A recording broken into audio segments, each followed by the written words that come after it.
Hello everyone. Thanks for coming to this session. My name is Nikola Puzovic and I work as Senior Software Engineer in Microsoft Development Center Serbia in Belgrade. So today I want to talk to you about orchestration of containers in the cloud. And before we begin, what I'd like to know is, I would like to know if anyone here has actually ever heard about Microsoft Azure. Can you please just raise your, yep, okay. And did you ever actually try to use it? Okay. And everybody knows what a container is, or do I need to give a short intro about that one as well? Okay, so then as you probably know, since most of you actually raised your hand when I asked about Azure, Azure is the second largest public cloud in the world, right after Amazon. And on daily basis, we need to orchestrate not millions, but tens of millions of containers and microservices in our cloud. And I'm going to be talking to you today, first a little bit about a platform that enables us to do that. Then I'm going to show you a little demo of the scale that we can achieve. And the majority of the talk is going to focus on how we do things under the hood, on the choices that we had to make, on the algorithms that we had to use to make all of this possible. So in Azure Container Compute division, which is where I work, what we do is we create products that enable you to take your application, you package it into a container using Docker or whatever you want, and then you move it to the cloud.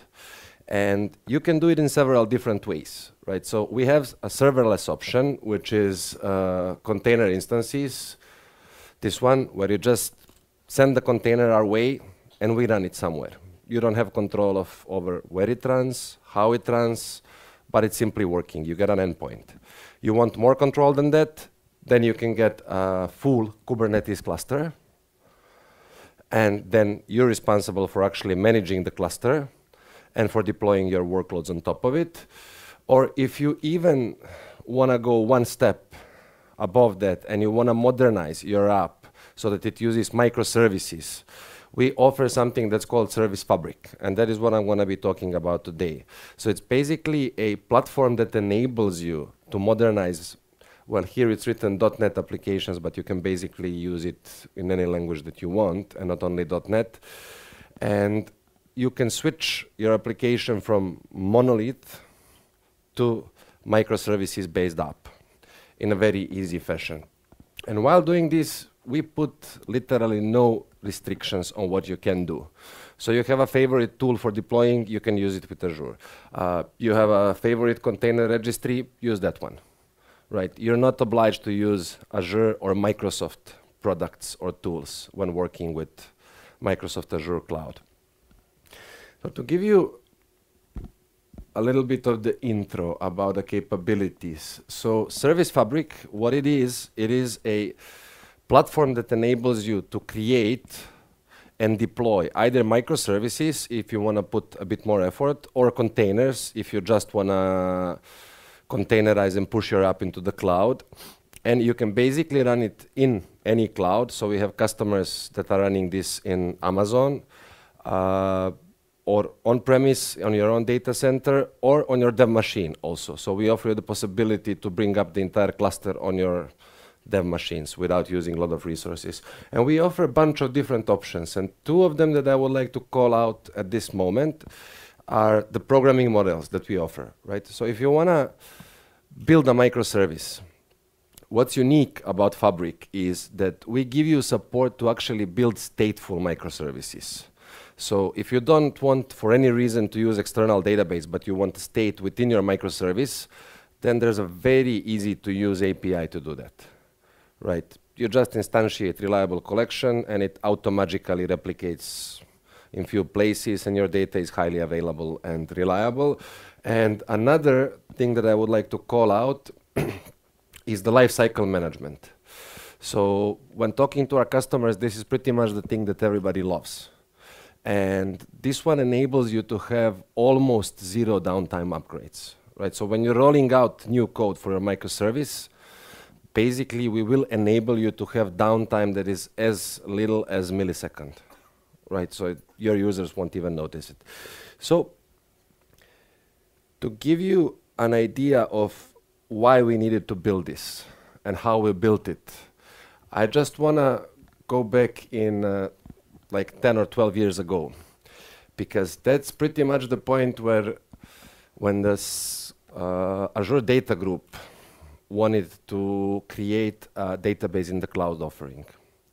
And they wanted to use microservices, and they wanted to build it like microservice architecture. And the main thing when you're building a database product in the cloud is your users actually want two things, right? First one is high availability. So if you come and you buy a database that is in the cloud, you want to be able to connect to it always. And the second thing is a guarantee that there will never ever be data loss, right? So we will never ever lose your data. And what the engineers from that group didn't want to do, they didn't want to build a platform that's gonna enable those two things. And that's not core functionality of SQL Server. So instead what they did, because there were no other publicly available options at the time, they actually built Service Fabric. And the first three things that were built there were, of course, state management to guarantee no data loss, failover capabilities to detect when something goes wrong. So like if a machine goes down, hard disk dies, we immediately fail over your DB to another place so you don't see downtime. And lifecycle management and health monitoring for upgrades so that they can roll out their bits very easily. And over time, they've been our really toughest customer, and we've hit many scale and performance issues with them, and we've been fixing them so that we arrived to the point where we are now. And today they have bunch of different products. So not only SQL Server, but Cosmos DB or MySQL, MariaDB, PostgreSQL, everything is built on top of Service Fabric. And to give you an idea of the scale, they run today around 4.5 million databases in the cloud. So imagine if every database uses at least a single CPU core, right? That's 4.6 million cores. And many databases are using much, much more than that. And over time, other groups from Microsoft also started to use, because nobody wanted to build their own platform. So they were all starting to use it. And productivity tools like Office 365 or Microsoft Teams, previously known as Skype for Business, they were among our first users. And one thing that we enable them to do is, so this is a tweet from the VP of Microsoft Intune. And this is pretty much, if you look at the chart, when they started their service in 2016, they were very small, and they were doing a couple of deployments each month. And then, as they went into general availability, roughly here, and their user base started to grow, they needed to innovate very fast. So if there is a problem, then they need to patch it and to roll out a new version. If there was a feature request, they need to build a feature and to push the new version of their own microservice. And in March this year, they had more than 2,000 deployments in their entire service, right? And for them, deployment is, you have a code, you compile it, you push it through your CI/CD pipeline, and it comes to Service Fabric. And then we take care of everything. We roll it out automatically. We make sure that we replace the old version with a new version. We make sure the downtime is less than a millisecond so that your users don't feel any disconnect. And we do this for thousands of their clusters. And this basically enables them to do their own stuff and not to focus on things like deployments. And we also have other users within Microsoft.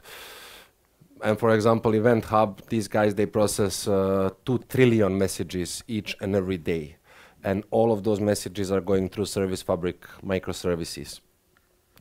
And eventually also the core part of the Azure, so the thing that actually powers the entire cloud, was moved to Service Fabric. So today what we can say is that this platform is orchestrating roughly 2/3 of the entire Microsoft's cloud, right? So all the things that you see externally, most of the things that we see internally, whatever you use in Azure, chances are that it's running on top of this one, on top of Service Fabric.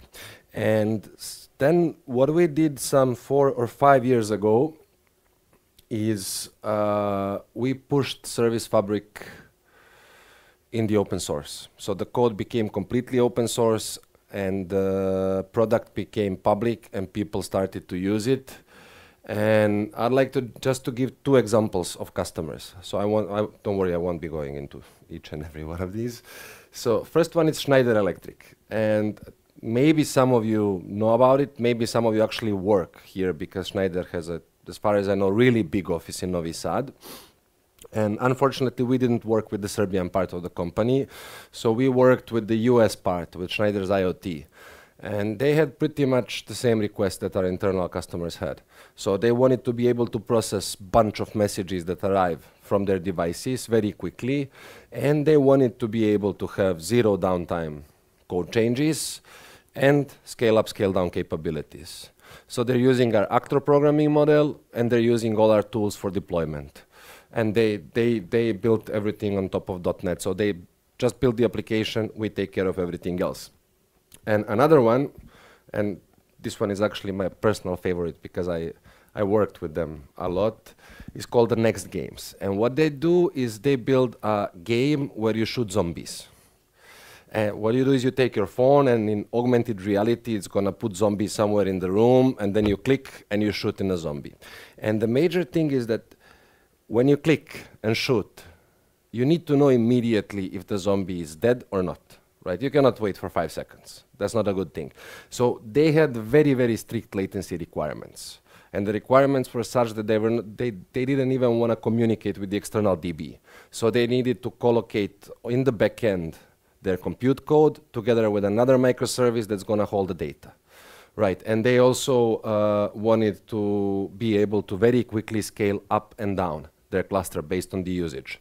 Because if nobody's playing, you don't want to pay for VMs. Right, and we enable them to do all of that using the programming models that we have. And this is where I'll stop talking about customers and features. And the next thing I want to show you is unfortunately not a demo, but a recording of a demo. So I cannot show you the demo because this one requires really, really a lot of resources that we need to provision in Azure. And we did it one time only, and it was presented by our CTO, Mark Rusinovic, 1.5 years ago at our internal conference. So when we were thinking about how to demonstrate the scale that we can achieve, around that time, if you're into astronomy, then you probably know what Cassini spacecraft is. So around that time, what happened is that Cassini, that was sent to explore Saturn and its rings, was completing the mission. And completing the mission meant plunging into the planet, destroying itself while sending some data back to Earth. And we wanted to give an homage to that spacecraft. And what we did is, for the demo, we decided to make this our playground. So you can think of the planet as one container. And what you see here, instead of the rings, are actually 3,500 Linux virtual machines. Right? So that's one of the reasons we cannot do this demo live whenever we want, because it requires really a lot of CPU and really a lot of virtual machines. So, and you see the number of containers that are deployed up there, and when we start one script, what's going to happen is that's going to send a command to the cluster that's going to say, create me a number of containers and place them. So you see the particles that are appearing slowly in the ring. So 10 of these are modeled with a single container. What we did is we built a Linux app, and we containerized it based on the vanilla Ubuntu kernel.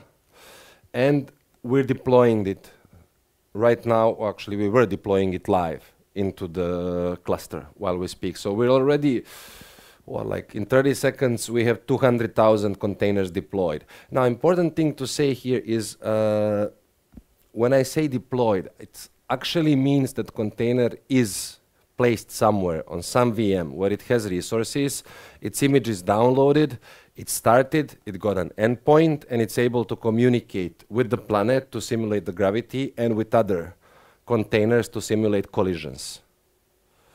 And this is roughly 1 minute into the demo, we're already over 500,000 of them deployed. So another thing is, while doing this, it's not like we're putting them to random places. So all of those 3,500 virtual machines, they had pretty much the same resource usage. So pretty much the same disk I/O, pretty much the same CPU usage, memory usage, and so on. So we were doing in real time orchestration, load balancing, and placement. And we're already at 900,000 containers that were deployed, and it's nearing 1 million. Roughly, and it should go over now. So, yep, we had to go we wanted to show 1 million, but we had to go a little bit over 1 million because you never know when things will fail. It was possible that some of the VMs failed, some of the containers failed, so just for safety, we wanted to go a little bit over the target. And at the time when this was done, as far as we know, nobody else was able to demonstrate this kind of speed when it comes to container deployment. I think that there was a Kubernetes deployment maybe a year ago with 500 nodes and 100 or 200,000 containers, but they didn't go, they were not able to actually start them. I don't know if things changed now. I haven't looked it up in the past couple of months. It is possible, or it is very possible that nobody else has publicly made this statement and that people have actually done it. And in the rest of the presentation, what I'd like to do now is I'd like to go under the hood of the product. And I'd like to talk a little bit about how we do orchestration, right? So it's one of the many things that Service Fabric is doing, and it is a component that's actually responsible for finding a place for a container, for making sure that resource utilization is more or less equally spread across machines, and for making sure that everything works correctly.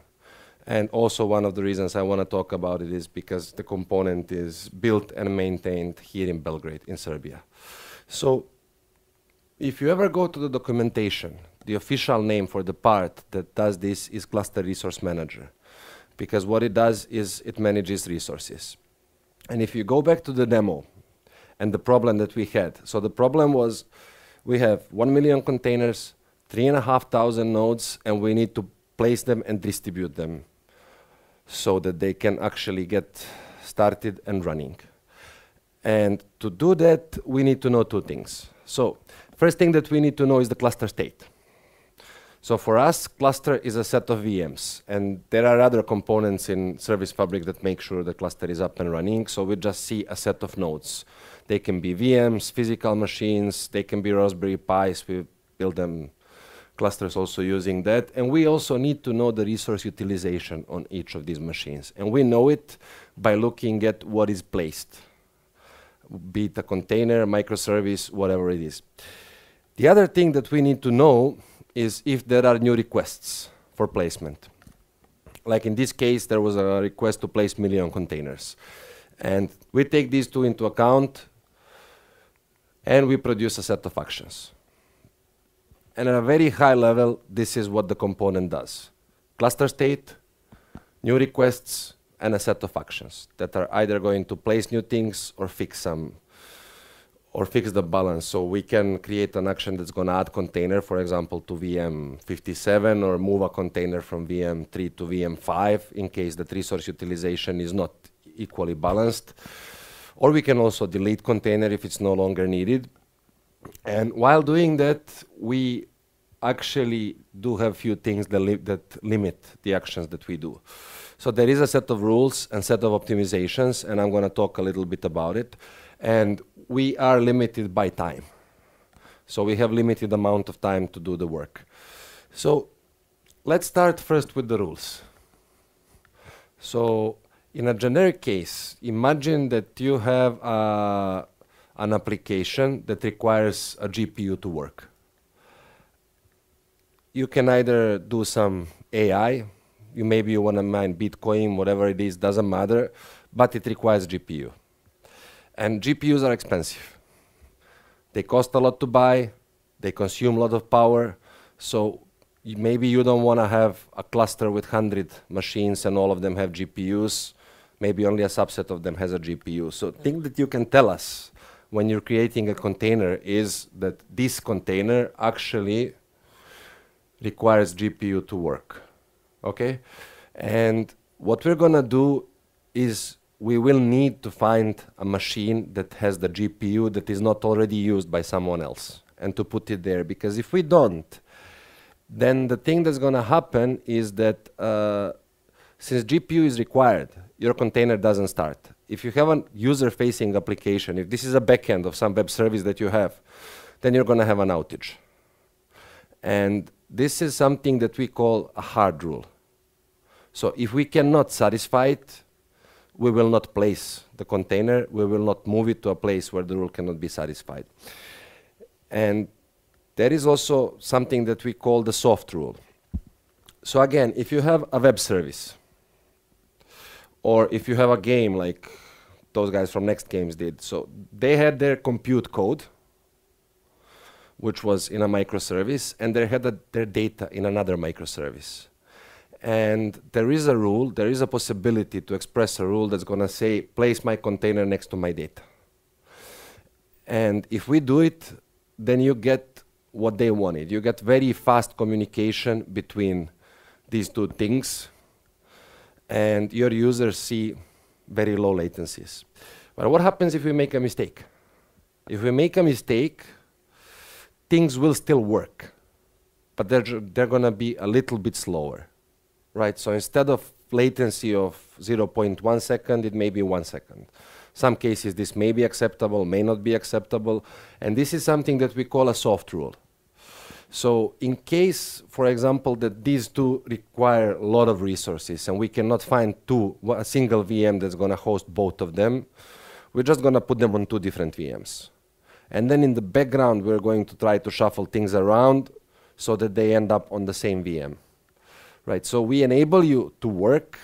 You see some performance degradation, but things are functioning correctly. And this is what is called a soft rule. So we offer a bunch of different options to where you're able to tell us what rule is soft, what rule is hard. So you can configure pretty much everything that you want. And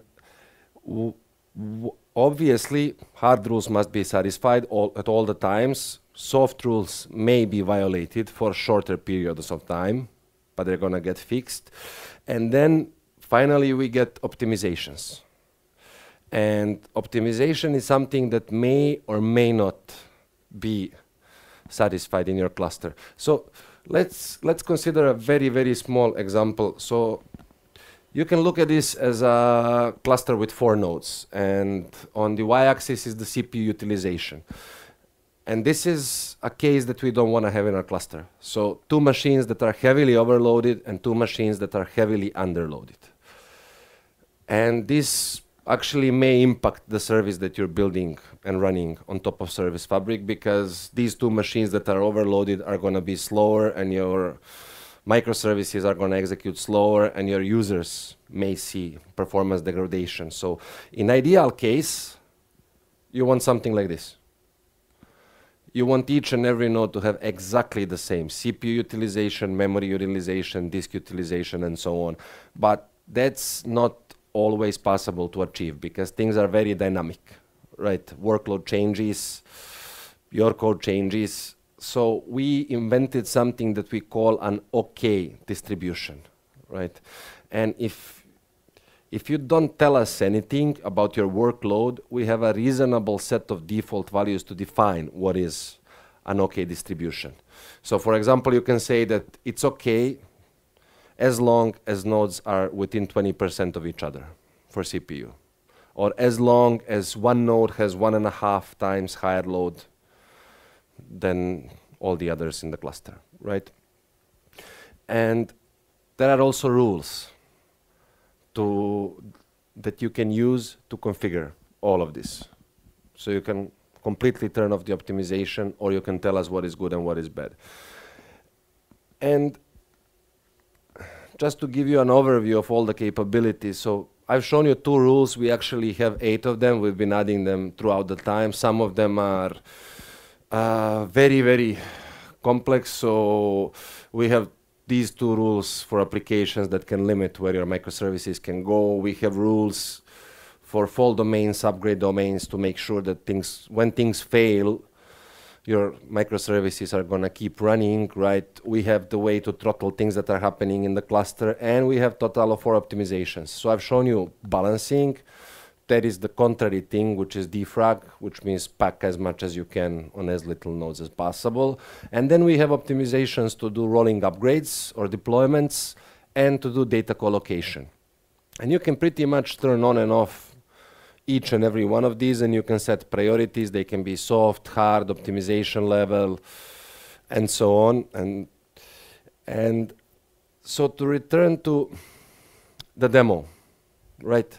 In the demo, we had a problem that was place million things onto 3,500 nodes, right? And while doing that, what we needed to take into account is that we had 8 different rules that we had to satisfy, 4 optimizations that we may or may not satisfy, and we have a time limit of half a second to do this. So it's not realistic that we can place million things in half a second. I'm going to come to it a little bit later on how it works. But the key point I want to make here is there is actually an exact algorithm that you can use to achieve the optimal placement, but it's not feasible because it's going to take years to run.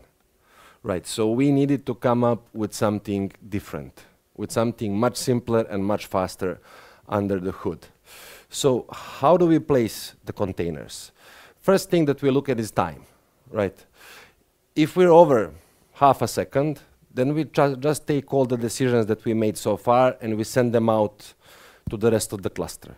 So you remember that in the demo, containers were appearing in batches. Not all million of them started at once. So we do it like this because what we want to do is, if you have a lot of requests for new things, we don't want you to wait until we can satisfy all of them. So we want to give you something to begin with, and then we're going to give you more and more as soon as we can. So that's the first thing. If we have time, we will take the next container from the queue, and we will have to look at all of its rules. So rules are associated with a container. And for example, if this container needs a GPU, we need to take a look at all the nodes in the cluster and to eliminate those that do not have GPU. And at the end, we need to make a choice. So once we're left with a set of nodes that are good candidates, we need to make a choice of where to place the container. And in most cases, from our experience, you just call a random function and you pick any node that's available.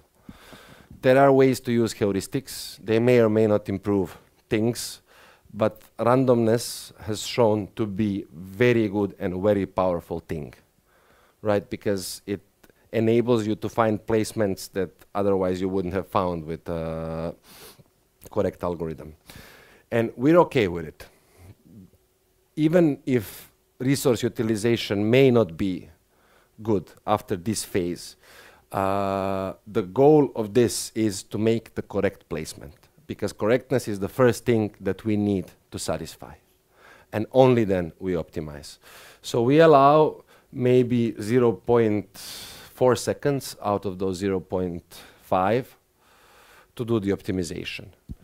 So the first part of the code is very fast, and then there is some time to actually optimize the placement.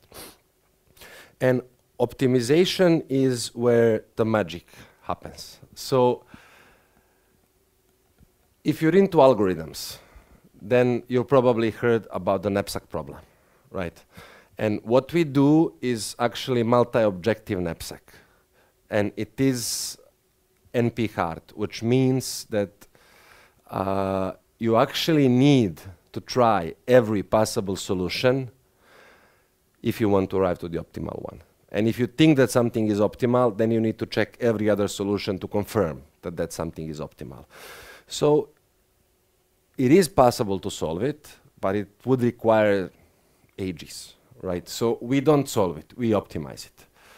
And there was a choice of algorithms. So there were genetic algorithms. At the time when we were starting, AI was not so popular, but we did consider it later on. We opted for a randomized algorithm that is called simulated annealing, right? And if you went to maths faculty, then you'll probably know what it is. I'm not sure if this is taught on regular engineering classes. At least it wasn't when I was attending. So one thing that we need to do when we're optimizing, we need to represent the entire state of the cluster. So all the resources, CPU, memory, disk, and the utilization across nodes with a single number.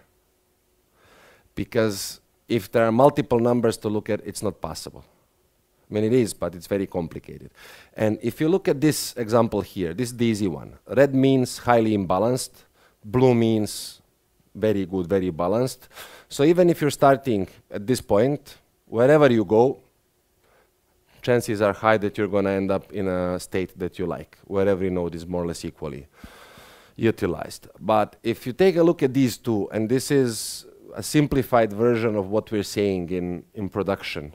So if you're starting from the high point, you may end up in a state that's acceptable, but there was a better state, right? And that is what simulated annealing gives us out of the box, the possibility not to end up in suboptimal state. And to make things even more complicated, the space is not continuous, right? The rules that we had, like maybe here was a very good state, but a container that requires GPU was not on a machine that has a GPU, so we cannot use it. Now, this is a very complicated topic, and I think it would require at least one more slot like this to explain all the details of how we use it and how we built it. So I'm gonna stop talking about it now. If you want to know more details, you can come and have a chat with me later on. And this is then where I'd like to end the presentation, right? So the key things, the key takeaways are that the system that we built and the system that is available to you if you want to use it is something that we've been using for our critical services for more than 10 years. And since they've been our toughest customer, then it is really battle hardened.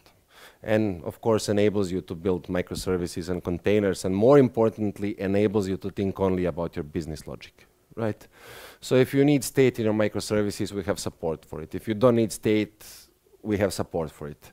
If you need only containers, we can also orchestrate only containers. If you want serverless, we have serverless offering. If you want a server, you can buy a server, it can run. You can take it to Amazon if you want. And what people like the most are the rolling upgrades and deployments. And when it comes to the things that we've learned over the years while developing this, so the first and the most important lesson is, if you don't have to build something like this, then don't do it. Service Fabric is not the only choice that you have, right? There's Kubernetes, there are a bunch of other orchestrators, but at the time when we were starting, nothing was available, or at least nothing was publicly available. So we had to build something that we could use. But if you actually do have, for any reason, to build it, then you need to make sure that you don't give your users too much freedom. So when you're building this, you don't need to have necessarily external users. Some another developer in your company could be your user. And you don't want to give them too many options to configure things. So if you remember rules on optimizations, there are a bunch of ways in which you can configure them that can actually bring the entire cluster into a deadlock, where we're not able to move anything, place anything, and everything stops. So when you're writing something like this, you need to think beforehand about what's not a good combination, to recognize it, and to make it forbidden. Because if you don't, people are going to try to use it, they're gonna hit the problem, and they're gonna come back to you, and you will have to solve it. If you do for any reason, so the main thing here is there's no such thing as perfect solution if you want to operate at scale. Things change, workloads change, perfection is impossible to achieve. So whenever you can, if you need to build something like this, use heuristics as much as possible. And respect all the rules that you have to, but make sure and try that there are as little hard rules as possible. Otherwise, you may run into problems. If you want to know more about it, well, you can basically go to this link or just Google Service Fabric. Source code is available. So the thing that I've shown you, if you want, I can show you later. If you're interested, I can actually show you the source code on GitHub later. Source code for simulated annealing is available. For all the placement and balancing algorithm, source code is available. And another thing that we would like to ask you, we'd like to get your feedback on this talk and on this session. So if you have a minute, just go to aka.ms/cs, CS as in Coding Serbia -feedback. Okay, so that was all from me for today. Thank you for your attention. If you have any questions, I'll be happy to answer.